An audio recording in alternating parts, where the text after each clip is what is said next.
evening and welcome to Tucker Carlson. Tonight, first, the good news. The conventional view among people who follow politics is that the Democratic Party is about to suffer a humiliating repudiation in next week's midterm elections. It seems very likely as of now that Democrats will lose both houses of Congress, and that's just the beginning of their pain. Polls suggest that even places that supported Joe Biden by a wide margin in 2020 are about to swing dramatically against him and his party. A week from today, New York, of all places, could have a Republican governor. The last time there was an election in New York, Biden won the state by 23 points. What we're seeing is what political scientists refer to as a realignment. And there's no mystery as to why it's happening.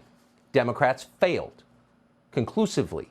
No group in American history has done a worse job running this country than the neoliberals currently in charge. They're vicious, they're intolerant, and they are utterly corrupt. But above all, they are incompetent. In less than 2 years, it is not an overstatement to say they have run this country into the ground, wrecking our economy, desecrating our military, and opening the borders of the United States to more than 5 million lawbreakers. The destruction they have wrought is so profound it's hard to describe. So of course there will be consequences for that. In a country with democratic elections, how could this party stay in power? Honestly, we don't know. But maybe Joe Biden does. Tonight, Biden traveled across the city of Washington to Union Station. Built by Teddy Roosevelt more than 100 years ago, Union Station was for generations one of the most beautiful public buildings in this country. Under Joe Biden, it has become a homeless encampment, a place that is too filthy and too dangerous for Starbucks. Standing at this monument to his own failures, Biden proceeds to do what he now so commonly does, bark at the rest of us for our moral failures. The guy who showered with his daughter is telling you you're a bad person. Tonight's topic, democracy. Here's a taste of it. Yet now, extreme MAGA Republicans aim to question not only the legitimacy of past elections, but elections being held now and into the future. The extreme MAGA element of the Republican Party, which is a minority of that party, as I said earlier, but is its driving force, is trying to succeed where they failed in 2020. To suppress the right of voters and subvert the electoral system itself. Well, that's very weird if you think about it. So here we are less than a week before the Democratic Party is expected to suffer overwhelming losses in the midterm elections. And here you have the leader of that party, Joe Biden, commanding you not to complain about the election results. Why is that? Well, let's see. Here's Joe Biden telling you that thanks to the changes, the many changes Democrats have made to our system of voting, all of which make voter fraud easier to commit, we may not know the results of the elections for a few days. But don't be alarmed. Everything is completely on the level. And whatever you do, do not ask questions, or else you're a criminal. Watch. We want Americans to vote. We want every American's voice to be heard. Now we have to move the process forward. We know that more and more ballots are cast in early voting or by mail in America. We know that many states don't start counting those ballots until after the polls close on November 8th. That means in some cases we won't know the winner of the election for a few days, until a few days after the election. It takes time to count all legitimate ballots in a legal and orderly manner. It's always been important for citizens in democracy to be informed and engaged. Now it's important for citizens to be patient as well. Now, don't forget to like the video to help boost our content to reach more viewers. That's how it's supposed to work. What is this? What is going on here? We're a week from the election, 6 days. Biden could have given, would under normal circumstances have given, a speech about his policies and how they've made your life better. He tried to convince you this country is actually in better shape than it looks, and he did that. He could, in other words, have made a pitch for your vote based on what he has done. That's what politicians do in functioning democracies. They try to convince you to support them on the basis of what they have done for you. That is democracy. That's not at all what Joe Biden just did. Instead, Biden commanded you to accept the election results whenever they arrive, no matter what they may be. It was bizarre, and it did not inspire confidence. You would hate to think that what's happening here is a version of what is happening tonight in Brazil. According to official tallies, a convicted criminal and avowed socialist called Lula da Silva beat the incumbent president of Brazil, Jair Bolsonaro, by a narrow margin this weekend. And yet millions of Brazilians, millions, don't believe that's what actually happened. Bolsonaro himself has not conceded. There are protests all over Brazil right now. You're seeing some of them on your screen right now. There are questions about whether all the ballots have been counted, why so many were thrown out, millions, and whether election laws were violated in the process. So we can't render judgment on those questions, but if you care about democracy, if you think the process is essential, then you would look into those allegations. Anything less is not democracy. And yet what's interesting, and maybe a point of concern for the rest of us here in the US, is that you are no longer allowed to ask questions about this election in Brazil.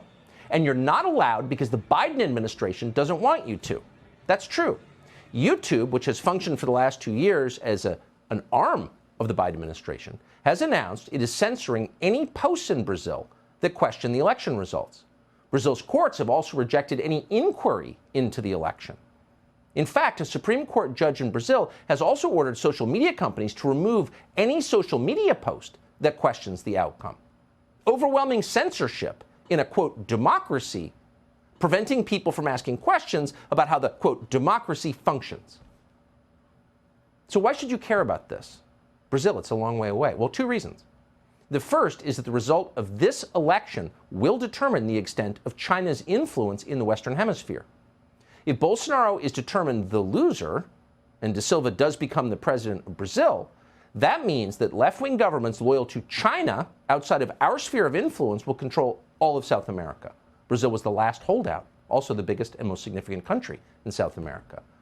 Bolsonaro alone in South America stood in the way of total Chinese hegemony there. It's our hemisphere. It matters.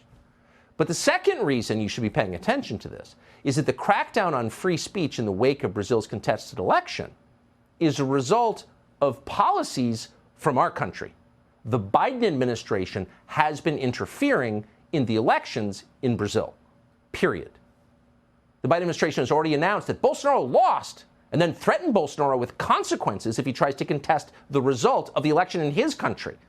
The State Department, the Biden State Department, put out a statement saying that Bolsonaro's defeat, quote, reinforces trust in democratic institutions. Really? This is an election that is contested. The demonstrations in the street prove that has not been audited, that apparently cannot be audited by fiat, and that you're not allowed to talk about. How does that restore your faith in institutions? No, only one thing restores your faith in institutions, and that's transparency.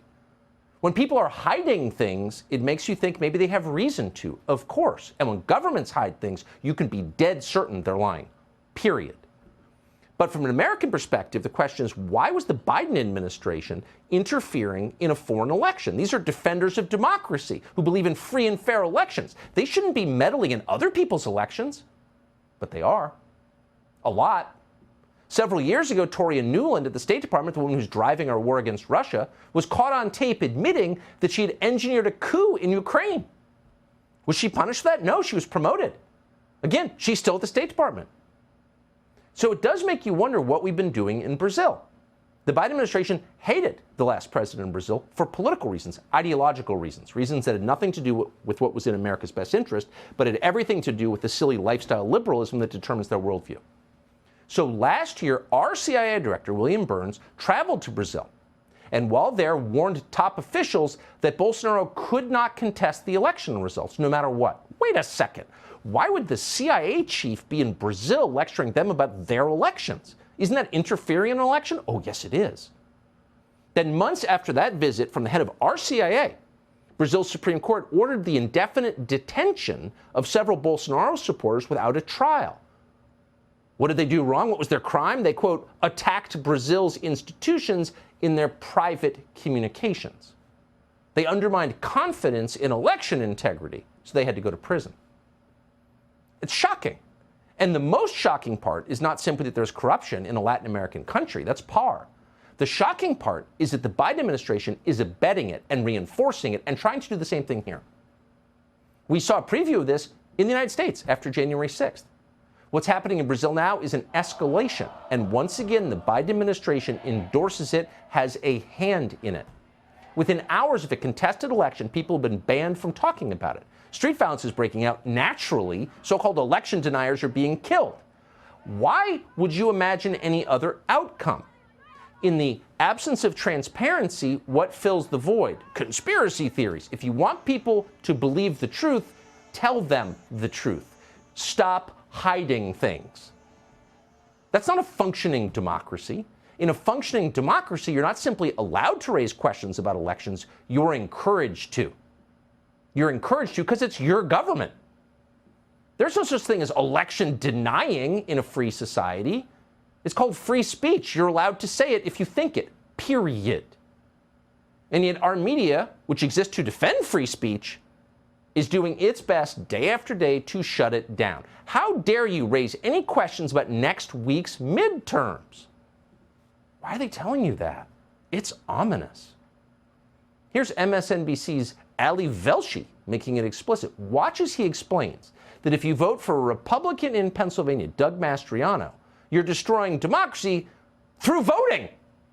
Watch this. Of those 299 election-denying candidates, that's them on the screen, 173 of them are favored to win their race this year, while 52 others are in competitive races where they still have a chance of winning. Their collective victory could have catastrophic consequences for American democracy. It's possible that in a couple of years, as the results of the 2024 presidential elections are being certified, people like Lake and Fincham in Arizona, Mastriano in Pennsylvania, and over 150 members of Congress who have spent these last 2 years sowing seeds of doubt about the legitimacy of Joe Biden's victory, it's likely they'll be in positions of power that have an outsized influence on the outcome of future elections. And what they might do with that power is what voters need to be thinking about today.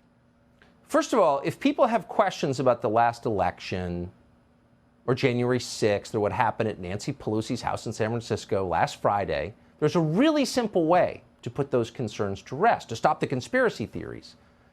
And that's produce the evidence. Show us the facts. If people are worried about vote totals in a specific state from 2020, first of all, they have a right to have the party in charge prove that election was fair. But moreover, they have a duty to ask, because the only way you have a free and fair system is if everybody is free to ask questions about it and demand real answers. If you're coming up with some sort of crazy theory about what happened at Nancy Pelosi's house last Friday, instead of yelling at you or calling you names or telling you you're a conspiracy nut, you're Alex Jones, just produce the police body cam. Why is that so hard? If you think something weird was going on January 6th, okay, it's not your fault. Maybe it's the fault of the people who are hiding thousands of hours of video evidence from January 6th. Why haven't they released that? The onus is on them, not the rest of us. We're not the crazy people, you're the liars. There's nothing wrong with asking questions, period. And if that's banned, this is a totalitarian country. Don't miss out. Subscribe today.